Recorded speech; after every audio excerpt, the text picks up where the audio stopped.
They say you never forget the moment your piece is stolen. For me, it came in the form of a thick, cream-colored envelope, the kind that tries to look important before you've even read a single word.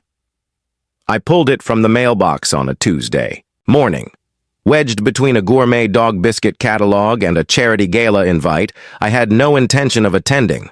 At first, I thought it was just another HOA memo, a reminder about lawn height or mailbox colors. I walked inside, envelope in hand, and found Sam at the kitchen island arranging lilies in a crystal vase. She glanced up, her smile as warm as the morning light pouring through our floor-to-ceiling windows. "Brace yourself," I said, holding it up.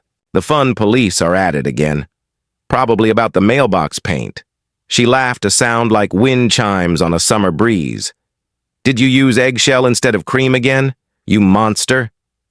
But when I tore it open, the smile on my face froze. My eyes locked on 3 words that made no sense together. Legal action, unauthorized vehicle, and title forfeit. I read it twice, then a third time. They were suing me for my own car. My cobalt blue Rolls-Royce Spectre sat gleaming in the driveway. Not just a car, but a monument to late nights' risk and sacrifice. We'd bought it to celebrate a string of life-changing business deals. It wasn't just about success, it was about a promise Sam and I made to enjoy the ride. And now a woman I'd never even met wanted to take it. The letter, signed with a .U, flourish by Karen Glass, president of the Magnolia Ridge HOA, claimed my car was an unapproved commercial vehicle, part of some imaginary luxury transport service I was apparently running from my driveway. I was ordered to surrender it for impoundment and inspection, or face immediate fines and even a lien on my property. "You're not going to believe this," I told Sam, handing her the paper. Her eyes scanned the lines, curiosity turning to disbelief. Then to the slow-burning anger I knew all too well. "Sam is kind to a fault, but mess with someone she loves and you've woken a sleeping dragon. She's claiming we stole our own car," she said, her voice tightening. "Basically, I'm sure it's just some kind of mistake," I said, trying to keep it light. "I'll call the HOA office and clear it up in 5 minutes." In my world, problems were logical. Errors could be corrected with facts. Magnolia Ridge was supposed to be our escape. Manicured lawns, friendly neighbors, no drama. I'd only ever seen Karen once from a distance, barking orders at a landscaping crew in a pink pantsuit like a suburban drill sergeant. The whispers about her iron fist didn't concern me. We kept our heads down, paid our dues. I thought that would be enough. After an hour of battling the HOA's phone maze, I finally reached a woman whose tone could curdle milk. I offered to send proof of ownership, my driver's license, even my birth certificate if it came to that. Her response was robotic. "All disputes must be addressed in writing to the board. Miss Glass handles legal matters personally. You will be notified of your hearing date." Then she hung up. That's when my confidence began to sour into something else. This wasn't a glitch. This was deliberate. "Forget the phone," I told Sam. "I'll go down there in person." But when I pulled up the address for the HOA office, my stomach tightened. It wasn't a commercial space at all. It was Karen Glass's private residence. She wasn't just running the HOA. She was the HOA, judge, jury, and executioner, all from her living room. 2 days later, another letter arrived. Certified mail this time. Not only was the lawsuit still on, but she'd added new fines, $5,000 for unapproved driveway surfacing, because my tires had allegedly marked my own concrete, $10,000 for noise pollution, which was laughable since my car was electric, and $20,000 for operating a home business without a permit, $35,000 in total, on top of losing my car. This wasn't about rules anymore. This was a shakedown. I called my lawyer, Jessica. Sharp, no nonsense, the kind of person who could dismantle a threat with a single sentence. She didn't even need long to diagnose the situation. "Classic abuse of power," she said. "She's..." banking on you being too intimidated to fight back. She thought wrong, I told her. Jessica's advice was clear. Document everything, avoid direct contact, prepare for a long fight. But the next evening, as Sam and I sat on the patio with a glass of wine, two men in cheap security uniforms appeared at the edge of our lawn. No logos, just the word compliance stitched onto their shirts. They stood there for hours, arms crossed, staring. Not saying a word, it was meant to scare us, and it worked. But not the way Karen intended, because in that moment, watching Sam's uneasy glance toward the street, my frustration crystallized into something far sharper. This wasn't going to be fixed with polite letters or patient waiting. This was war. The next Saturday I was in the garage detailing the Spectre, a ritual that always calmed me. The world narrowed to the rhythm of polish and cloth, the low hum of classic rock drifting from the speakers. I didn't even hear the cruiser until the young officer was halfway up my driveway. "Sir, we got a call about a disturbance," he said, glancing into the garage like he expected to find a crime scene. I shut off the music. "A disturbance? I'm washing my car." He shifted uncomfortably. "Caller reported, and I'm just telling you what she said, that you were laughing maniacally and revving a loud engine, possibly preparing for a street race." I couldn't help it. I laughed. The Spectre was electric. It didn't even have an engine to rev. Then the older officer stepped forward. His voice was flat, procedural. "For officer safety, sir, turn around and place your hands behind your back." The cold snap of steel cuffs bit into my wrists. Across the street I heard it, Karen's shrill voice, cutting through the afternoon. "See? I told you he stole it!" She spun her phone toward me, live streaming my humiliation to her online audience. 2 minutes later, the VIN check came back clean. The younger cop handed me my ID. "Everything's in order, Mr. Reyes. Sorry for the hassle." Karen's grin collapsed in real time, melting under the weight of her failed spectacle. She sputtered, something unintelligible. But the damage was done. Not to me, but to her carefully crafted image. Half the neighbors watching began to realize they'd been rooting for the wrong side. That night, I sat in my office, the glow of my monitors washing the room in cold light. Sam appeared in the doorway, her hand on my shoulder. "What are you doing?" she asked. "I'm done playing defense," I said. "This isn't a neighborhood anymore, Sam. It's a war zone, and Karen Glass has no idea who she's fighting." I wasn't bluffing. My career had been built on finding weaknesses in systems and dismantling them with precision. Karen thought I was just another homeowner she could bully into submission. She had no idea I had the skills, the resources, and the will to dismantle her little empire from the inside out. My first call wasn't to my lawyer, it was to Rick. Old friend, business partner, and the kind of guy who could find a digital needle in a haystack the size of a planet. "When do we start?" was all he said. By nightfall, our home had become a command center. I prepped my surveillance arsenal, starting with the drone. A sleek, 12K camera rig with thermal imaging. It could hover 500 feet up, silent, invisible, and still feed me crystal-clear images of Karen's property 2 streets over. From that height, I began building a map of her life. Every car that came and went, every late-night visitor, every delivery. Next came the microphones, high-gain directional mics mounted on the roof, disguised as satellite dishes. Legally, aimed at the street in front of her home, but powerful enough to catch the ambient soundscape of her nightly routines. Finally, the thermal array, mounted discreetly on my house, reading heat signatures through windows and walls. It didn't tell me what was happening inside, but it told me when people moved, where they gathered, and how often. Karen had sent eyes to watch me. I was returning the favor, on a level she couldn't begin to imagine. Meanwhile, Rick began probing the HOA's public-facing website. It was laughably outdated, riddled with vulnerabilities. Within hours, he'd mapped every weakness. "She's running all the HOA's finances on a 5-year-old laptop with no firewall," he told me over our encrypted comms. It's not a fortress, man. It's a garden shed with a dollar store padlock.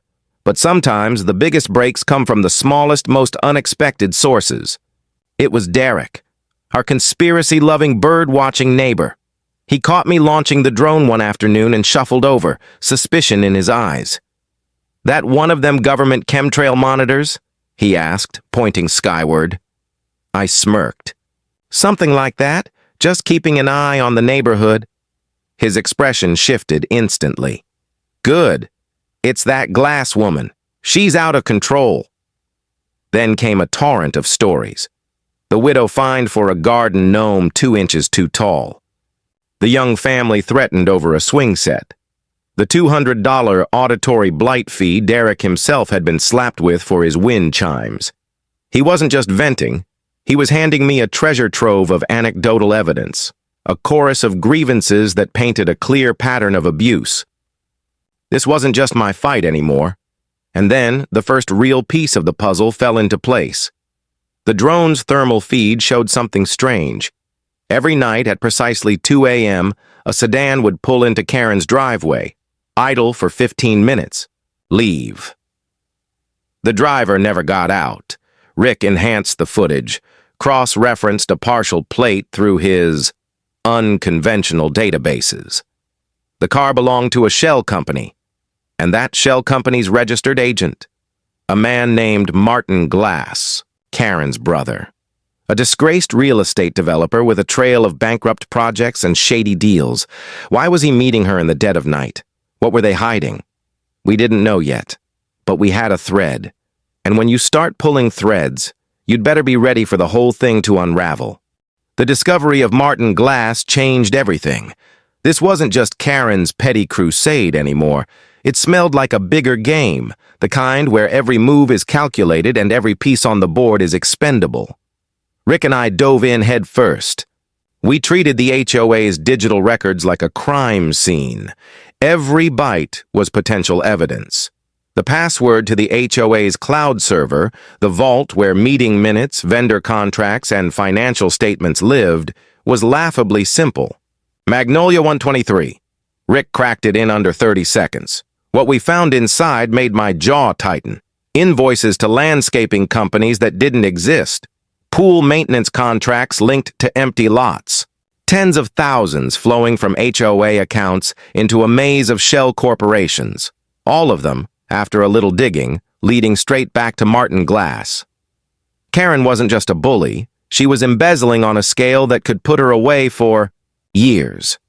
For 3 straight days, we built a forensic audit that would make any prosecutor salivate. Every fake invoice had a corresponding bank transfer. Every shell company had a paper trail. By the end, we'd documented nearly $500,000 stolen over the last 3 years. And yet, something about it didn't sit right with me. If this was just about money, why go after me so hard? Why send compliance thugs to my door? Why weaponize the police over my car? Embezzlement thrives in shadows. Karen's war against me was loud, messy, and guaranteed to draw attention. There had to be more. That's when we turned our attention to communications. I couldn't legally tap her phone, but my rooftop directional mics aimed at the public. Street outside her house sometimes picked up stray wireless chatter. Rick had a theory. He could sift through terabytes of ambient noise, searching for patterns that matched the frequencies of her calls. It was a long shot. Digital dumpster diving at its finest. 2 days of false positives followed. Baby monitors, garage door openers, fragments of cordless phone calls. I was ready to write it off as a dead end. But Rick is stubborn. "The signal's in there somewhere, man," he said, eyes glued to a scrolling waveform. On the 3rd night, he found it. The audio was faint, buried in static, but it was unmistakably Karen's voice, captured by pure luck as it bounced off a passing delivery truck. "Is it handled?" A man's voice. "Martin," asked, impatient. "He's stubborn," Karen replied. "Not rolling over like the others. He called a lawyer." There was a pause. Then, Martin's voice colder now. "Then push harder. The investors are getting nervous. We need that lot. It's the only one with the right zoning and sightlines for the waterfront access. Without his property, the whole EV spa deal falls apart. The words hit me like a gut punch. EV spa, a luxury electric vehicle spa on my lot. Suddenly, it all made sense. The lawsuit over my electric car, the harassment, the fines. It was an inside joke between them. They weren't just trying to make my life miserable for sport. They were running me out to grab my property at a bargain. The $500,000 in stolen HOA funds? Just seed money. The real prize was my home. When? I played the recording for Sam. She didn't say a word at first. She just stared out the window at the yard we dreamed about filling with kids and a dog. An EV spa, she finally said, her voice flat. They want to bulldoze our home for a charging station with aromatherapy. She turned back to me, and the fire in her eyes was enough to burn through steel. So, what's the plan? And don't tell me to be patient. We're past patient. We had the evidence, the audit, the surveillance footage, the recording. But the question wasn't if we'd act. It was how. A quick public leak online would be satisfying, watching her empire burn overnight. But that wouldn't fix the system. Someone just like her could take her place. This isn't just about us, I told Sam. It's about Derek and his wind chimes. The widow with the garden gnome, the whole neighborhood living in fear. If we take her out quietly, nothing changes. We needed something bigger. A stage. The annual HOA meeting was in a week. Karen's favorite day of the year, her self-congratulatory coronation in front of the whole community. This year, we'd turn it into her trial. The plan was bold, risky, and it had to be flawless. Rick built a presentation package, a Trojan, horse of encrypted files, the forged invoices, the bank statements, the drone footage of Martin's midnight visits, and the damning audio. I started reaching out to neighbors, hinting at irregularities in the HOA's finances.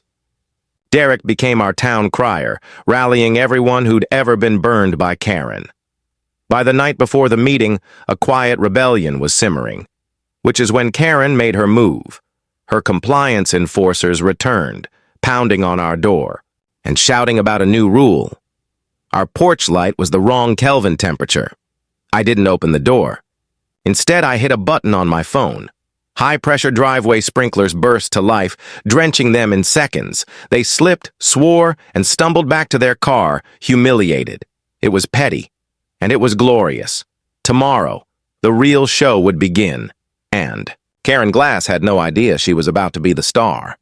The morning of the HOA meeting felt different. The sky was heavy and gray, like it knew a storm was about to break. I put on a crisp suit, not for Karen, but for myself. It felt like armor. Sam stood in the doorway, adjusting my tie, her eyes steady. "Give them hell," she said, her voice low but full of fire. Rick was already stationed down the street in our mobile command post, his car, laptop open, every file armed and ready. A single keystroke from him would send our evidence live. To every resident, every local news station, and the state attorney general's office. By the time I stepped into the Magnolia Ridge Community Center, the room was already buzzing. 50 residents, double the usual turnout, sat in stiff rows of folding chairs. Faces I'd only seen in passing now looked at me with something between curiosity and quiet hope. At the front, behind a long table, sat Karen Glass in a power-red blazer, beaming at the crowd. She thought this was her victory lap, proof of her leadership. She didn't realize she was sitting in her own courtroom. The meeting opened as, always, property value updates, self-congratulatory remarks, a long tangent about enforcing the garden gnome size policy. I let her talk. Every word was another brick in the wall she was about to smash herself into. Finally, she called for questions. "Yes, Mr. Henderson," she said, pointing to me with a rehearsed smile. "Here to discuss the liens on your property?" "Actually, no," I said, standing and walking slowly to the front. "I'm here to give a presentation." Her smile faltered. All presentations must be pre-approved by the board. From the back of the room, Derek's voice rang out. Then let's amend the agenda. A ripple of agreement rolled through. The crowd, voices calling, "Let him speak! We want to hear this!" Cornered, Karen forced a tight smile. Fine, make it quick. I plugged the thumb drive into the laptop connected to the projector. Rick, we're live, I whispered into my watch. The first slide appeared on the big screen, my $10,000 noise pollution fine, followed by a video of the Spectre gliding silently down the driveway. Not a sound except birds in the trees, chuckles from the crowd. Then came the invoices, landscaping bills tied to P.O. boxes in other states, pool services from companies that hadn't existed in years. Each one followed by a bank statement showing the money funneled into a shell corporation. And every corporation tied directly to her brother, Martin Glass. Gasps broke the air. Phones came out. Whispers turned into mutters, mutters into open outrage. I wasn't done. Drone footage filled the screen, grainy but clear enough to show the sedan pulling into her driveway at 2A. MO, night after night. A partial plate traced back to Martin. The crowd's mood shifted from disbelief to anger. Karen's compliance guards standing at the back exchanged looks. Without a word, they slipped out the side door, rats leaving a sinking ship. For the finale, I played the audio. Static crackled, then Karen's voice. He's stubborn, not rolling over like the others, then Martin's, cold and direct. We need that lot. Without his property, the EV spa deal falls apart. It was like a bomb going off. The room erupted, neighbors on their feet, pointing, shouting, demanding answers. Derek waved his wind chime fine in the air like a battle flag.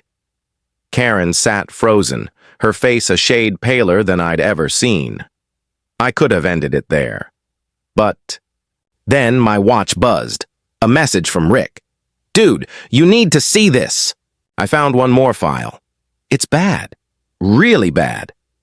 I held up a hand, quieting the crowd just enough. I checked my phone. It was a PDF. The title, Geotechnical Soil Analysis Report, 124 Willow Lane. My address. It looked official. Charts. Technical. Jargon, all pointing to one conclusion. The ground under my house was critically unstable, and the property should be condemned. The date, 3 weeks from now, and the signature at the bottom? Commissioner Thompson, a local government official Rick had already linked to Martin's business ventures. The seal on the page wasn't from a private firm. It was from the Magnolia Ridge City Planning Commission. Karen's attack on me wasn't just an HOA vendetta. It was backed by someone with the power to condemn my home. I looked up from the phone and locked eyes with her. She still had the faintest smirk, as if she believed this made her untouchable. But she didn't realize she'd just handed me the weapon that could bring her and her allies all the way down. The smirk on Karen's face told me everything. She thought this new revelation was her shield. That a city commissioner's signature on that forged report made her untouchable. She had no idea it was the very thing that would take her down. I airdropped the PDF from my phone to the projector laptop. The forged geological report exploded onto the big screen, dwarfing Karen's red blazer and tight posture. This, I said, my voice carrying over the restless crowd, was scheduled to be filed 3 weeks from now. It claims my property is unsafe and should be condemned, and it's signed not just by a private geologist, but by Commissioner Thompson. The room fell silent.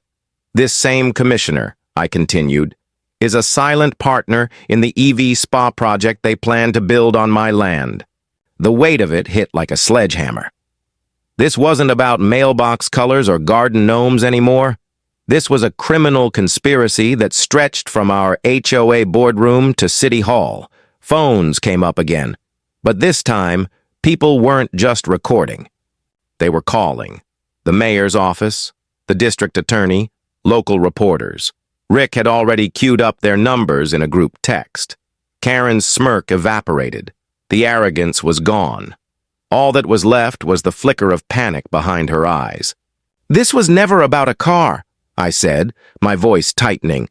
"It was about stealing a home, about using HOA power, fraudulent fines, and corrupt city officials to take property from the people who live here. From all of you." A murmur of agreement rippled through the room, growing into something louder, angrier, more unified. Karen's hands gripped the edge of the folding table. For the first time since I'd known her name, she looked small, but the real shift came when the board members sitting beside her began leaning away, distancing themselves physically, as if the corruption might be contagious. The dam had broken. "Rick," I said into my watch. One keystroke. The meeting's live stream, everything from the first slide to the last word, was now in the inbox of every resident of Magnolia Ridge. It had also landed in the inboxes of 3 investigative journalists and the state attorney general. There was no walking this back. Karen suddenly shot to her feet, her chair scraping across the floor. She didn't yell or argue. She just bolted, shoving past Derek, who nearly dropped his wind chime fine in surprise. The crowd didn't stop her. They just stepped aside, watching her flee like an animal cornered in its own den. I knew where she was headed, the parking lot. But Rick had thought ahead. Before the meeting, he'd made a quiet call.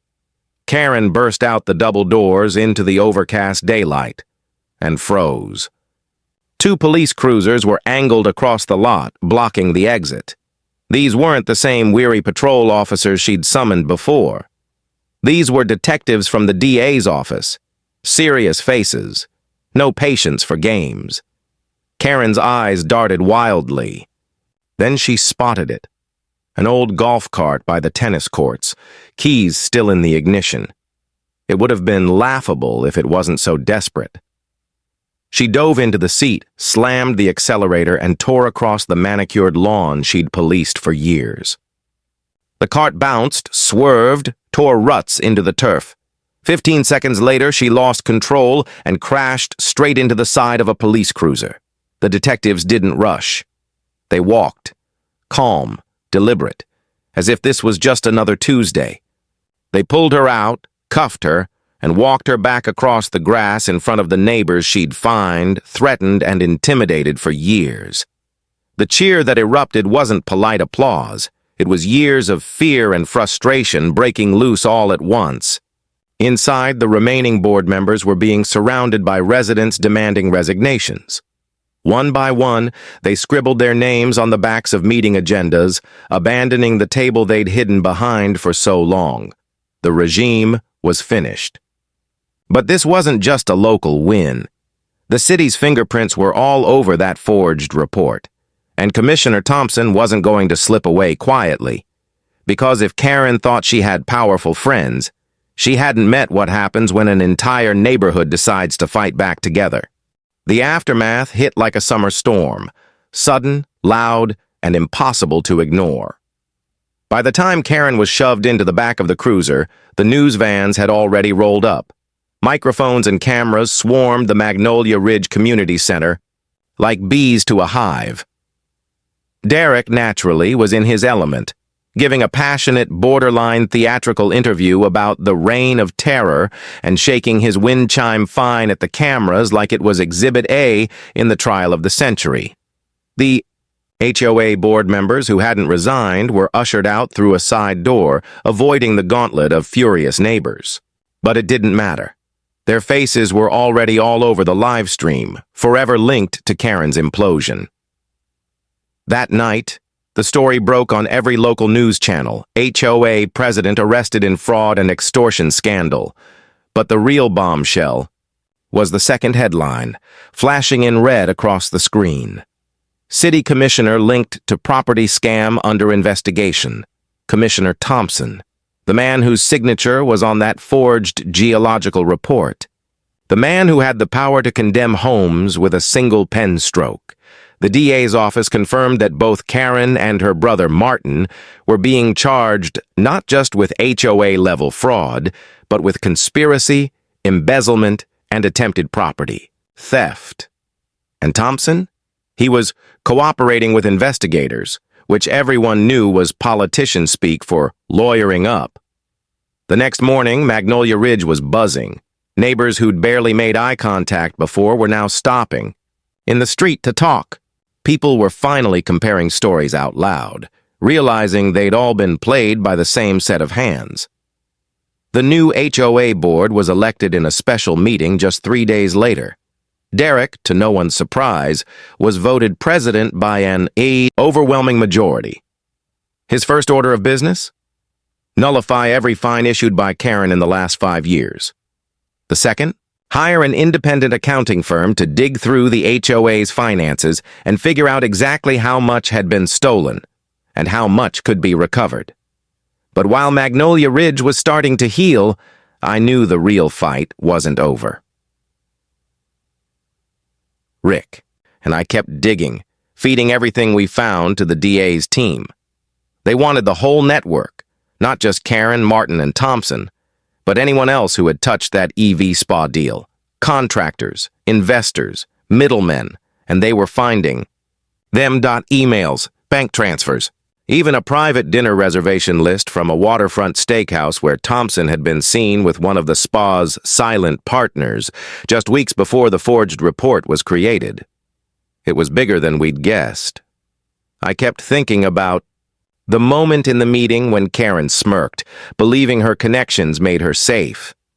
That smirk had been replaced by something else when the detectives read her charges in front of the cameras: fear. I wanted Thompson to feel that too. Sam and, I were sitting on the patio a few nights later when my phone buzzed with a message from Rick. Got something. You're gonna want to see this. It was a short video clip. Grainy security footage from the lobby of City Hall. Commissioner Thompson was walking out of an elevator, head down, flanked by 2 men in suits. Not staffers, federal agents. I stared at the screen. The hum of cicadas in the background. This is bigger than the DA now, I said quietly. The feds are moving in. Sam leaned back in her chair, a slow smile creeping across her face. Good. Let's make sure they have everything they need. I didn't realize it then, but this wasn't just the cleanup phase. This was the part where the people at the very top of the food chain started turning on each other to save themselves. And when people like that panic, they make mistakes. The kind of mistakes you can use to bring the whole tower down. By the end of that week, the cracks in the conspiracy weren't just showing, they were splitting wide open. Karen's arrest had been the first domino. Martin Glass followed soon after, picked up outside a marina where he'd been trying to sell a boat he didn't actually own. And Thompson? His cooperation had quickly turned into desperate damage control. The DA's office was moving fast, but the feds were moving faster. Rick and I kept feeding them data, not just the obvious fraud, but the patterns, the bank accounts, the consulting fees wired to companies that had no employees.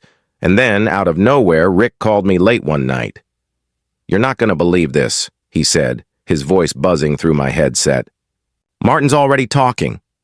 "What do you mean?" "He's trying to cut a deal. Says Karen was the mastermind. Says Thompson orchestrated the spa project. He's blaming everyone but himself. And get this, he just handed over a list of names, investors, lawyers, contractors. Half of them are already under investigation for other scams." I leaned back in my chair, letting that sink in. They weren't just throwing each other under the bus, they were dismantling their own safety net. That's the thing about people who operate in the shadows. They thrive on loyalty when things are going well. But when the walls close in, that loyalty evaporates. By now, Magnolia Ridge was in full rebuild mode. The new board had slashed dues, reopened community spaces Karen had closed, and even started planning a block party, something unthinkable just weeks earlier. But I couldn't shake the feeling we weren't out of the woods. If Thompson was tied to that forged geological report, there was no telling how many other homeowners in the city had been targeted the same way. This wasn't just a one-off scam. It was a business model, Rick agreed. We're not just looking at one neighborhood. Man, this is a pattern. They've been flipping properties under false pretenses for years. And the EV spa, that was just the flashy one. We compiled everything. Every email, every invoice, every late-night meeting caught on the drone's camera, and sent it straight to the federal task force now working the case. Days later, the feds moved in on Thompson. No cameras this time, no press conference, just a quiet extraction from his office. His car sat in the City Hall parking lot all day, a silent monument to the end of his career. Word got around fast. And with Thompson gone, the rest of the network started to scramble. One by one, the names on Martin's list went dark. Phones disconnected, websites taken offline, social media wiped clean. That's when Rick found the last breadcrumb. A private Dropbox folder buried under layers of encryption on one of Martin's shell company accounts. Inside was a single file, a detailed project proposal for the EV spa, and attached, a list of secondary acquisition targets. It was a map, a list of other properties, not just in Magnolia Ridge but across the county, flagged for future redevelopment using the same tactics they'd tried on me. We weren't talking about one corrupt HOA anymore. We were looking at a blueprint for organized property theft, backed by dirty officials and funded through stolen community money. I sat there staring at the list, the names of families who had no idea they were on it. "This is it," I said to Rick. "This is how we make sure it never happens again." Because taking down Karen had been personal. But taking down the machine she worked for? That was something else entirely. I called Sam into the office, showed her the list. She didn't hesitate. "Then we don't stop until every one of them is safe," she said. That night, I drafted an open letter, not just to Magnolia Ridge, but to every neighborhood in the county. We'd release the evidence in stages, each one tied to a specific property on that list. It wouldn't just be about exposing the corruption. It would be about warning people before the next Karen or Thompson showed up on their doorstep with a smile, a clipboard, and a plan to steal everything they owned. But first, we had to go public with the final piece of the puzzle. The one document that tied all of it together, and we were going to do it in a way that no one, not the city, not the investors, not even the feds, it could ignore. The release went live on a Tuesday morning. No press conference, no podium, just a clean, simple page on a public server Rick had secured. At the top, the Magnolia Ridge files. Below it, every document, video, audio clip, and financial record we'd uncovered. The forged geological report, the drone footage of Martin's midnight visits, the audio of Karen's voice, the project proposal for the EV spa, and the kicker, the list of secondary acquisition targets. Rick set it so every file auto-downloaded the moment you opened the page. By the time I finished my coffee, the server logs showed thousands of hits. By lunch, it was in the local news cycle. By dinner, it had gone national. The reaction was instant. Neighborhood associations across the county started calling emergency meetings. City Hall was swarmed with reporters. Homeowners from other communities came forward with eerily similar stories: surprise condemnations, sudden liens, mysterious code violations that conveniently ended in a forced sale. The machine was unraveling in real time. Karen and Martin were already behind bars, denied bail. Thompson, now stripped of his title, was facing federal conspiracy charges. And the rest of the names on that Dropbox list? They were suddenly very easy to find, because the FBI had put their faces on the evening news. Magnolia Ridge was a different place now. That weekend, the new HOA board held a community cookout, the first real one in years. Kids played in the street. People laughed without glancing over their shoulders. Derek set up a little museum on one of the picnic tables, displaying the wind chime fine and a blown-up screenshot of Karen's mugshot. Sam and I stood off, to the side, watching. She slipped her hand into mine. "You realize," she said softly, You didn't just defend us. You saved a lot of people who don't even know your name. I looked around, at the neighbors swapping stories, at the open gates, at the stretch of street where compliance guards used to park. She was right. The fight had started over a car. It ended as a lesson in what happens when a community refuses to be intimidated. A few days later, I got a text from Rick. Check this out. It was a link to a news article. Former HOA president, city commissioner among 14 indicted in countywide property scam. Underneath, a photo of the seized assets, luxury cars, bank accounts, properties, all headed to restitution funds.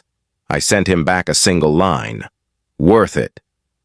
The legal system, once so quick to dismiss my complaint, was now moving with surprising speed. Trials were being scheduled, plea deals were being offered, the kind that ended in prison, not probation, and Magnolia Ridge. It wasn't just surviving, it was thriving. The bylaws were rewritten from scratch, dues were cut in half, petty rules were gone. The HOA's surplus was being used for things that actually mattered, repairing sidewalks, upgrading the playground, adding security lighting. For the first time since we'd moved here, the place felt like the dream we'd signed up for. One sunny Saturday morning, I pulled the cover off the Spectre. It gleamed in the garage light, the deep cobalt paint untouched. By the chaos it had unintentionally started. Sam came out, coffee in hand, and slid into the passenger seat without a word. "Where to?" she asked, smiling. "Anywhere," I said, and I meant it. We glided silently down the street, past Derek's house, the wind chimes tinkling in the breeze like a victory song. He gave us a thumbs up, still wearing that smug grin that said he'd replayed Karen's downfall in his head 100 times. As we turned out of the neighborhood, the gates stood wide open. The road ahead was clear. The fight had been ugly. It had been personal. It had been exhausting. But it had been worth every second, because in the end, defending your own isn't just about protecting your property line or your four walls. It's about protecting the idea of home, the right to feel safe where you live, to know your neighbors have your back, to believe that justice isn't just a word in a rule book. And sometimes justice doesn't come in the form of a gavel or a verdict. Sometimes it's a community standing shoulder to shoulder. Sometimes it's a headline naming names. And sometimes it's the quiet satisfaction of a Saturday morning drive with the windows down, knowing the people who tried to take everything from you will never get the chance again. The Spectres. Doors swung closed with a satisfying thud, sealing the quiet inside.